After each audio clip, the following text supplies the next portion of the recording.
Alright guys, so today we have some CBS Sports grades from Monday Night Football. So this is how they graded us for Monday Night Football, and how good, bad, ugly we looked, and how good, bad, ugly the Rams looked. And to be honest, I think we looked pretty dang good. So, starting off right away, I'm going to give my personal grades before we look at CBS Sports. I'd say overall wise, I give us an A+, right? With all the stipulations going into that game, yes, we were 0-2, so we were already down. There was already a lot of negativity going into that game. A lot of fans thought the season was over, thought the season was going downhill. Yet we still went out there and punched them in the mouths. We had a quarterback who had a calf strain, was pretty much a statue in that game, but still played, still did his best to go out there and win the game. Our run game really didn't get going at all throughout the game, but a lot of the reason why was because they kept stacking the box and trying to shut down our running back and make Joe Burrow beat them, which for the most part, it ended up happening like that. Joe Burrow did end up beating them. But we got the ball out within 2 seconds every single time we hiked the ball and threw the ball, which was great. Offensive line, for the most part, did great against a very good defensive line. And then our defense absolutely dominated. So I think with all the factors being considered, like for example, if Joe was 100% healthy in that game, I would have given our offense probably like a C+, B-. But because of the injuries and all the stipulations, I'm going to sit here and say A+. Alright, so let's see what they give. And then for the Rams, I give the Rams, honestly, I give them a C, man. They played a very dominant defense, they played a very good offense, and they actually did hold their own for a lot of that game. They kept that game very, very close, where that game could have been out of hand if one or two different things happened, right? So, let's see what CBS Sports gives them. So they're going to give the Rams a C. Okay, I'm not really too against that. They said the Rams' offense sputtered in this game. Most of that had to do with the fact the offensive line couldn't protect Matthew Stafford. And it's kind of funny because all last season, their biggest problem was their offensive line protecting their quarterback, and they couldn't do it. And then the first 2 weeks of the season, their offensive line looked great. They played the 49ers dominant defense. They looked great. They played the Seahawks defensive line. They looked great. Then they play a real defense. Okay, I'm joking. I'm joking, Niners fans. You guys have one of the best defenses in the NFL. I'm joking. I'm not serious about that. But they played another great defense. And they collapsed. And I feel like maybe that was kind of what happened. Their offensive line kept taking shots, Week 1 Seahawks, they may have went from 100, percent ready. Probably 90, 95%, right? Week 2, the Niners, they probably broke them down to like 30%. And then we knocked them down to 0%. Got the job done. 6 sacks and 2 interceptions in that game, man. That defense led that game. The Rams were bad in the red zone, especially in the first half when they came away with 0 touchdowns despite driving inside Cincinnati's 5-yard line twice. As bad as they were in the red zone, they were even worse on third downs, converting 1 of 11. And that one conversion didn't come until the final drive of the game. And at that point, we kind of just gave up because we were up by 10 with like less than a minute to go. So we kind of just gave up at that point and was like, all right, whatever. Like, we'll give you the dink and dunk passes, and then they hit us over top and got a huge play on us. The Rams' offense seemed to be getting worse every week, and if they don't get things turned around soon, this could be a long season.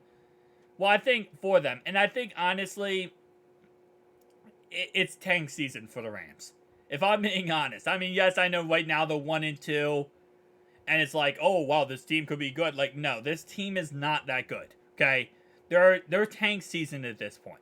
They're going to tank, and it's funny because I say you tank for Caleb Williams and you get in that sweepstakes, right?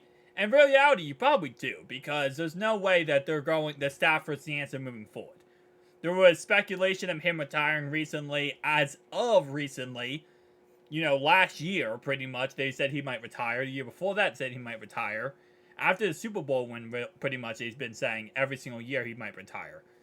So I think they're in a weird situation because, again, they need a quarterback, right? That's number one. They need a quarterback to really get them through, but they also need an offensive line. Like, if they had an offensive line that was great, Stafford would be so much better.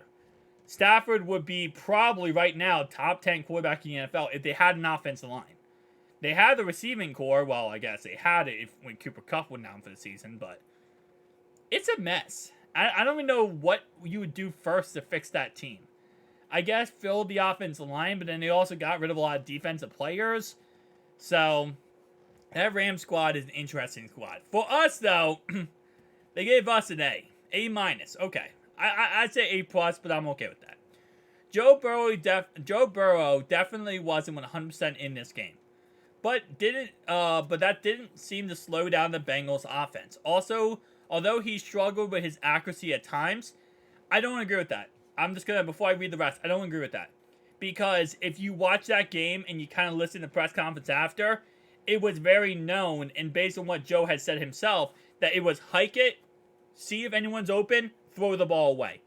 We were getting the ball out of our hands within 2 seconds every single play. Because the mentality was, if you hike it and no one's open, just throw the ball away because there's no point to take a hit, take a sack, or something bad happens, right?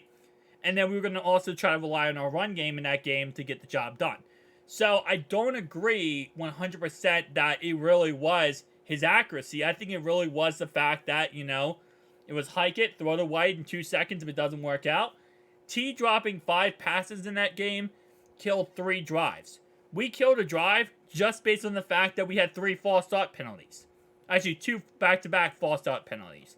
And that was right there, we killed a drive doing that.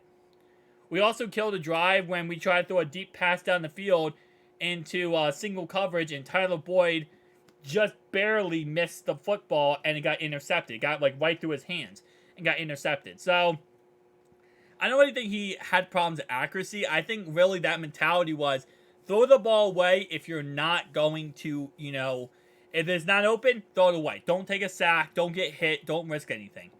Burrow still managed to throw 259 yards, and more importantly, he came out of the game mostly unscratched, thanks to an offensive line that kept him clean most of the night.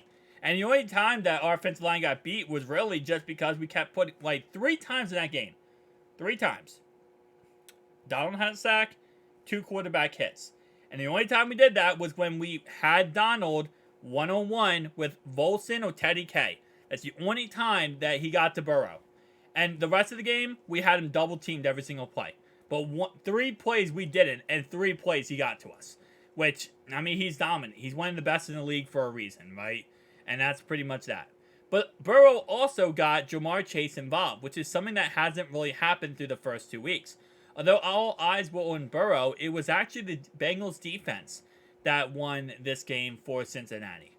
Logan Wilson came up with 2 interceptions for the Bengals defense. It also racked up 6 sacks.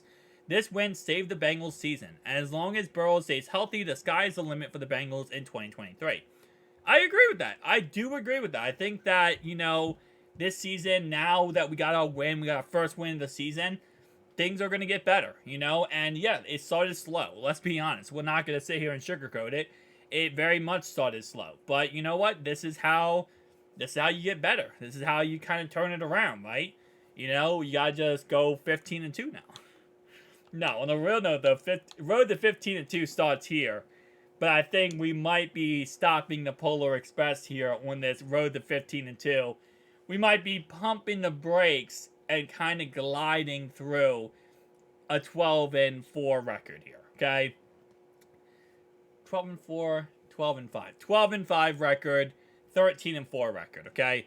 We're on the road to 15-2, but we might end up taking a stop in a little short break at a 13-4 record, okay? I'm not going to be too crazy, outrageous there. I think I'm okay with 12-5, 13-4 at this point, okay?